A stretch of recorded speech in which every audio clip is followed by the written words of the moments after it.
Jump out the height of JAP Singh, 6'5" to the 6' Fedor Emelianenko, also only his third pro MMA fight.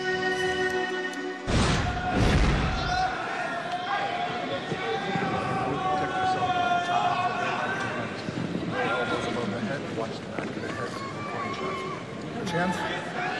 Good luck to both.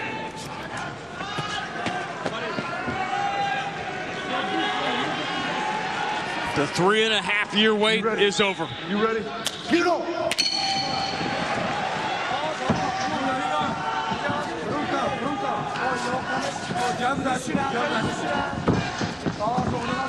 If you're JAP Singh, you want to attack early, test the ring rust to Fedor Emelianenko. His style requires a lot of confidence, a lot of commitment. Fedor's first professional loss, the controversial one in 2000, is his only loss ever in 24 fights in Japan. The memorable losses in the later stages of his career in Strikeforce. Not as well known the 3-fight winning streak he had before stepping away. No surprise here, Fedor going for the clinch.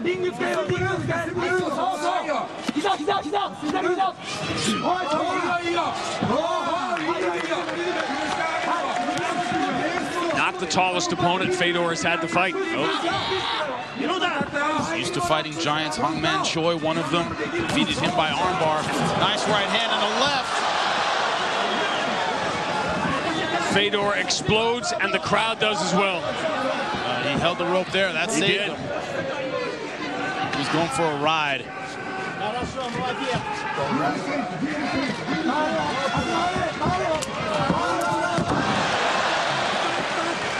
Now he's swimming with sharks. He's on the ground with Fedor.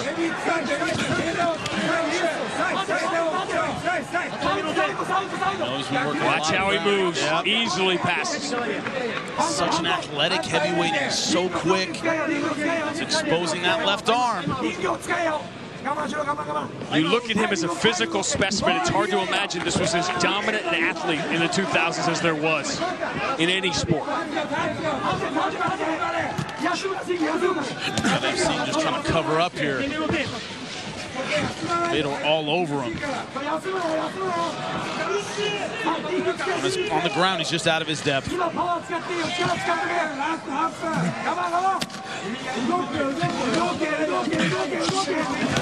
legendary Hall of Fame ground and pound.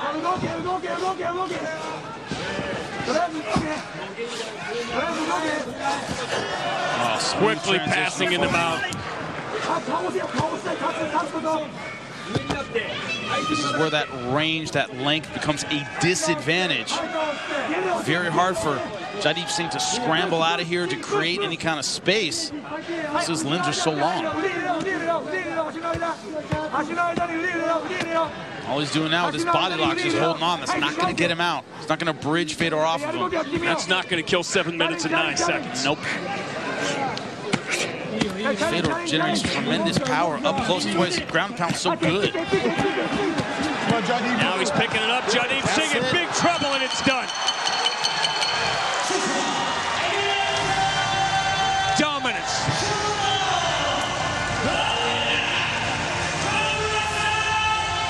As soon as this fight hit the ground, that's when the stopwatch started. It was only a matter of time for Fedor. In fairness, Jimmy, around the world, he had to be dominant, but he was. Yeah, he had no choice in this fight. Fighting a guy with 2 MMA fights, the downside is you better look fantastic.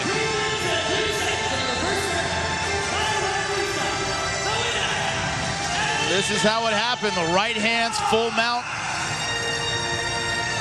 As soon as he traps the arm of JAP Singh here with his body, he can't defend himself. You see with the left hand, Singh taps out. Those punches, man. JAP Singh couldn't get away. There was real power behind him. Couldn't defend his right side. Took the only way out he could. That was to tap.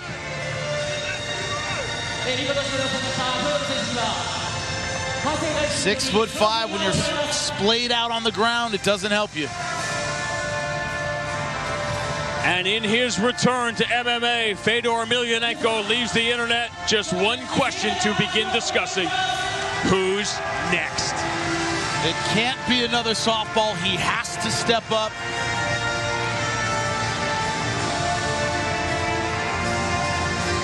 Big question is, like you said, who's next? How long's the list? It's Fedor. As many questions in this fight as answers. This was about nostalgia in many ways, Jimmy. It was about memories and the fights and the years gone by. Now we discuss what is ahead of Fedor Emelianenko. Yeah, that's the million-dollar question. It was a lot about this the last 2 days was saying goodbye to pride and Rizin begins. Well, now Rizin has begun. Where does Fedor go? What's his place in this organization? It was an extraordinary ride here outside of Tokyo at the Saitama Super Arena. For Jimmy Smith, I'm Sean Grandi. Breakfast with Fedor was a pretty full meal. We hope you enjoyed it as much as we did.